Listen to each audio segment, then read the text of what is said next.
Gusto kong bumait pero di ko magawa. Gusto mong gumawa ng isang bagay para sa ikabubuti mo pero hindi mo siya magawa or sisimulan mo lang siya tapos hindi mo na siya matatapos. Sa totoo lang, that's how we live. Especially when it comes to changing habits, our direction, or our lives. Feeling natin minsan stuck tayo. Ito lang yung bagay na alam natin gawin kasi pag nagtatry tayong magbago, hindi naman natin nagagawa. Kaya ayaw na lang natin sumubok ulit or subukan at all. Pero bakit nga ba? Why is it so hard to stay consistent? Why does follow through feel impossible most of the time? Welcome to your Creative Reset, a podcast for creatives who are just tired of all the hustle. It's time to create differently with purpose, wisdom, and creativity. By grace, not grind. I'm your host, Danex. Now close those 16 open tabs because your reset starts now. This is the final part of a 3-part series na sinimulan natin a couple of weeks back titled Before the Brand, Build the Person. Part 1, we debunked the hustle mantras that made you push beyond your limit. And we understood that what got us here, where we are right now, will never be able to bring us to where we wanted to go. Kaya pala feeling natin stuck tayo. Second part, which is last episode, episode 5, was how we talk about the you behind your brand. Yung worth mo, yung identity mo, and yung internal clarity na meron ka. How important is it that you know that you are seen, understood, and loved before we create so we don't look for external validations. And in this episode, which is the last part, episode 6, I want to close the series by talking about the gap between knowing and doing. So bakit yung mga bagay na alam natin kailangan natin gawin, hindi natin siya nagagawa? And what it actually takes to reset your life, your rhythm, and follow through sustainably. Yung hindi mo lang siya sisimulan pero magpapatuloy ka. So bakit nga ba? Yung gusto mong bumait pero hindi mo magawa, bakit nga ba gusto mong baguhin yung buhay mo, baguhin yung perspective mo, gusto mong maging successful pero it seems na hindi mo siya magawa. May mga routines kang tinatry simulan, gusto mong improve yung sarili mo pero you just keep going round in circles, paulit-ulit lang. Tapos yung cycle na yon dahil may gusto kang gawin tapos hindi mo siya sisimulan mo siya pero hindi mo siya napagpapatuloy. And then you look at yourself and you feel defeated, you feel like a failure, you feel na tamad-tamad mo, you feel na procrastinator ka, and so on and so forth hanggang sa, yun na, downward spiral ka na. Hindi siya basta katamaran, hindi rin siya the lack of desire. And no, hindi rin dahil undisciplined ka. Gusto ko rin sabihin sa'yo na hindi yun dahil kulang yung faith mo. Hindi lang yun doon. Hindi lang din siya dahil sa everything just stays the same and that's why you feel stuck. There's actually a reason why you feel stuck even when you really want to change. And I'd like to call them the reset resistance. Resistance, yung pumipigil, yung ayaw deep within you. And these are the 3 internal layers of how we as human beings operate beneath the surface and why change and follow through feels so very difficult. These are your default settings, your internal alarms, and your unspoken rules. Let's break it down. So let's start with your default settings. This is your psychology, yung thoughts mo, yung automatic reactions mo sa mga bagay-bagay. Because our brain is designed to protect us. Kaya yung mga unfamiliar things sa brain natin, tinatag niya yun kagad na, oops, unsafe. Kasi ang gusto lang ng brain natin for us to feel safe and comfortable. Kasi yung discomfort, unsafe din yon. Example, diba sa baby, yung bata, pag nakarinig yan ng malakas na tunog, iiyak yan. Magugulat, yung reflexes niya magugulat, tapos iiyak kasi yung brain niya nag-function na, oops, there's something na delikado or hindi ka safe. So, ganun din yun. Now that we are adults, may mga bagay na nangyayari sa paligid natin, may mga ideas that our brain automatically tags as unsafe. Kaya yung mga familiar lang na bagay, yun lang yung inaalaw ng brain natin na i-process. Even if it's draining, even if it's misaligned na sa mga gusto nating gawin, pero dahil yung brain natin unfamiliar siya dun sa ibang mga ideas, hindi niya inaalaw na magpatuloy. Kaya yung mga bagay lang na familiar siya, yung kung saan sanay yung brain natin kahit yun yung nakakapagod, kahit hindi na siya tumutugma sa kung ano yung gusto nating mangyari sa buhay natin, kahit hindi na siya working for the better of us. Pero yung brain natin, dahil wired siya to keep us safe at ang tinatag niyang familiar, yung sanay siya, hindi nangyayari yung mga gusto nating mangyari. Kasi ang default mode ng brain natin is protection. hindi talaga progress. Kasi kapag may progress, merong unfamiliar territory. And itong mga triggers na to, itong reactions na to ng brain natin, they're not always conscious. Unconsciously, yun yung nagiging behavior natin. So, when we try to shift into a new rhythm, o kaya may gusto tayong gawin, may gusto tayong simulan, yung brain natin, it sends warning signals na, uy, risky yan. Uy, gusto mo mag-start ng business, o may alam ka ba dyan? Wala ka namang alam dyan, okay na dyan, dito ka na lang, update mo na lang yung resume mo, tapos apply ka na lang sa iba, hanap ka mas magandang job offer. Yung mga ganong bagay, kasi yun lang yung familiar yung brain natin. Kaya sasabihin lang niya yun sa atin na,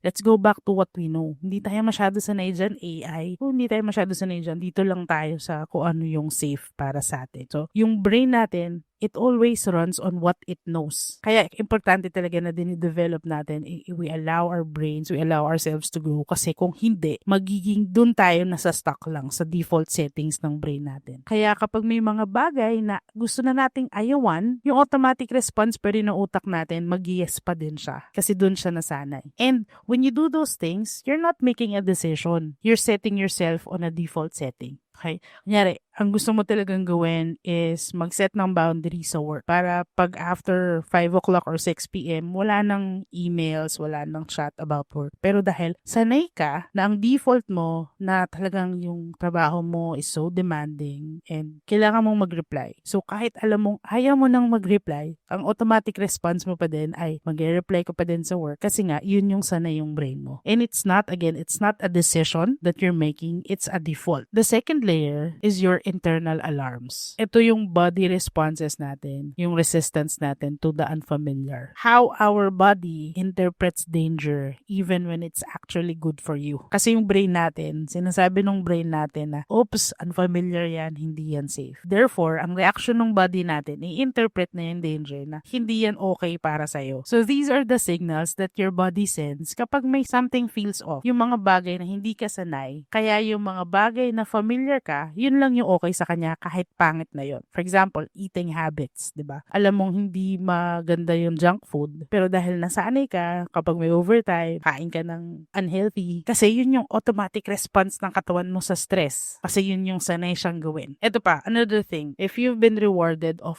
hustling for years, kapag grabe yung puyat mo, andyan nakaka-receive ka ng applause, ng approval, even income, pag mas toxic yung trabaho, mas pressure, feeling mo mas malaki yung income mo pag ganun. Then, if you try to be quiet, slowness, yung stillness, and saying no sa mga bagay na gusto mo na kasing baguhin, diba? It feels wrong sa'yo. Kasi yun yung binibigay na signal sa'yo, na alarm ng katawan mo na hindi tama yung ginagawa mo. Kaya, unproductive yan kapag hindi mo tinanggap tong project na to. Paano pag wala na next month? You feel so unproductive, you feel so unsafe. Kaya, kapag nagtatry kang mag-slow down kasi you're trying to change yung hustling culture na kinalakihan mo, you're trying to take a step back, suddenly, ayan na yung anxious feeling mo, andyan na yung restless ka na parang feeling mo, you're becoming irresponsible. Yung hindi na healthy yung nangyayari, pero feeling mo kasi wala kang choice, kaya itutuloy mo pa din siya. Kasi yun yung sinasabi ng trigger ng katawan mo, ng alarm sa'yo na sa system mo, na pag nag-no ka, andyan na yung naninikip na yung dibdib mo, grabe na yung palpitation mo, kasi feeling mo may mali kang ginagawa. Yun yung automatic response ng katawan mo sa mga unfamiliar things na nangyayari sa'yo. And it's not that you did something wrong. Hindi lang sanay yung sarili mo na hindi na mag-hustle, na hindi na magpakapagod ng sobra-sobra. And now, nag-freak out ka sa silence kapag katahimik yung, sanay ka kasi na toxic yung trabaho mo, pag tahimik yung GC ninyo, natitrigger yung anxiety mo, may mali ba ako nagawa? May masabi ba akong mali dun sa last meeting namin? Yung mga ganong bagay, ino-overthink mo na siya. Kasi nga, yun yung internal alarm system mo kapag hindi ka sanay. Kaya kahit na gusto mong mag-improve, gusto mong to change for the better, your body registers all these changes as danger. And that's not your fault. It's conditioning, it's pattern, it's how your systems are wired. And finally, the third layer, the deepest layer, are your unspoken rules. Ito yung subconscious beliefs mo, yung old narratives na nasa utak mo, nasa sarili mo, na beneath everything we've talked about, you have your deep internal beliefs quietly dictating your decisions. What to do, what not to do, what to pursue, what to hold on to, what to let go, and all those other rules na sinet mo sa sarili mo na hindi mo alam na sinet mo pala siya. They are usually not loud, kaya nga unconscious subconscious. But they certainly show up in moments na kapag di ko to ginalingan, baka mapahiya ako. Pag hindi ko binigay yung 101% ng effort ko, baka mapahiya ako. If tatanggihan ko tong project na to, baka hindi na ako bigyan ulit. If I change careers after all these years, baka pagtawanan lang ako. Sayang lang yung pinag-aralan ko, sayang naman yung decades of experience ko doing this. Tapos biglang makikita na lang nila ako nagko-content creation ako. Baka pagtawanan lang nila ako. Yung mga bagay na if I pursue itong passion ko, baka mawalan kami ng pagkain. Baka masayang yung effort ko. Kapag nag-take ako ng bakasyon, if I take this time to rest, baka magutom yung pamilya ko. Pag nagpahinga ako, ang tamad-tamad ko. And if I just keep on believing and having faith that things will work out fine, I'm being irresponsible. Yung hindi. Trust God.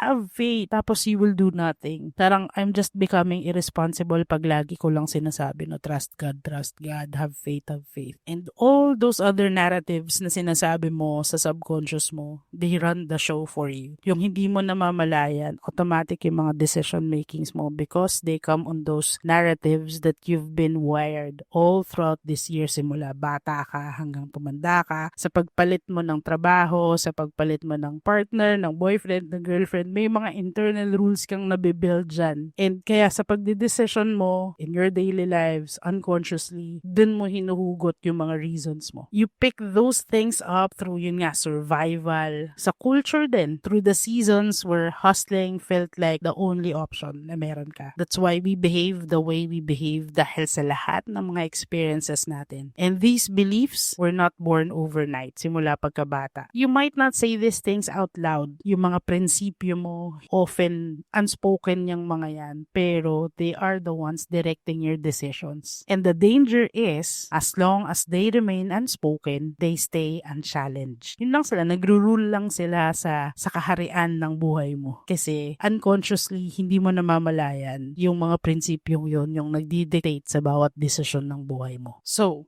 if you've ever felt stuck and thought, bakit di ko maayos yung buhay ko?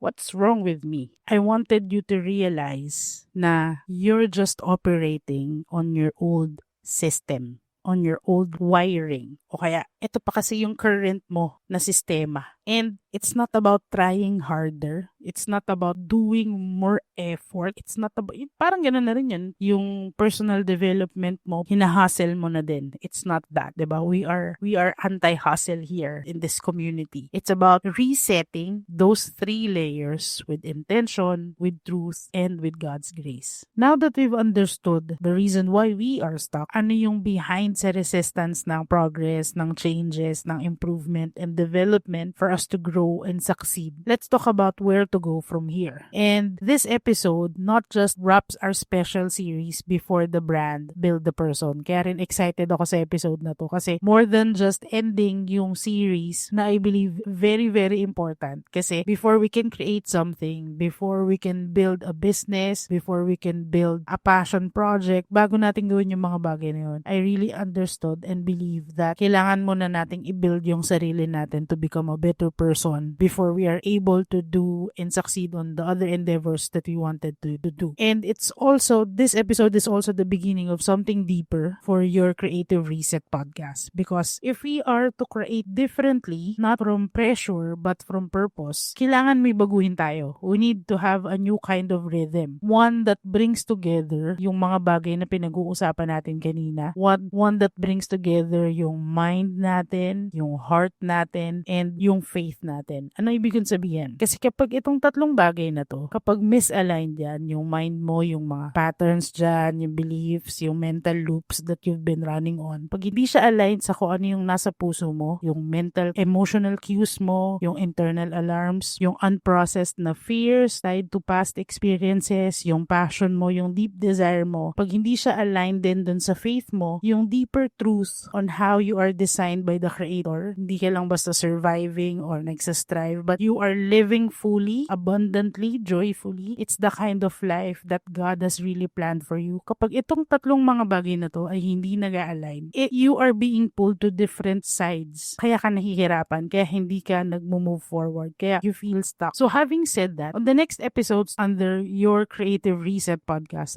we would learn more about the psychology and neuroscience of our mind. Paano siya nag-work? We'll talk about how our brain will actually work and why it resists change even when we want it. We'll unpack human behavior patterns that keep us stuck in loops so we can finally understand why we self-sabotage and ano yung mga bagay na pwede natin gawin. We'll also learn and explore how to reframe limiting beliefs so that we can develop more creative clarity para yung heart natin, yung desire natin, yung passion natin, susunod sa kung ano yung gusto natin gawin, because we will shift old stories and make small mental adjustment that lead to big creative freedom so that we can change our lives one episode at a time. So you'll hear simple exercises and reflective prompts that would align our intentions with real and sustainable actions. And apart from all those things, of course, babalik at babalik tayo dun sa biblical wisdom, dun sa faith na meron tayo, and we'll keep anchoring everything in a timeless truth na pwede nating balik-balikan. Kasi kung meron mang pinakatotoo sa lahat ng to, nothing but the Word of God. Because I also believe that the Bible is not just a book about religion, it's about life. And that's what we are trying to improve. It's about the life that we have. Because faith isn't about performance. It's about remembering who we are and who we are created to become. That's the heart of this podcast, helping you reset how you think, how you feel, and how you live by aligning our hearts, our minds, and our faith. Not just to build a brand or a business or the project that we really desire, but to live a creative life that actually matches who we are. One that feels steady, clear, and all rooted in grace, not grind. If you've been feeling frustrated with yourself lately, with how your life is unfolding, ano yung mga nangyayari sa paligid mo, and it really,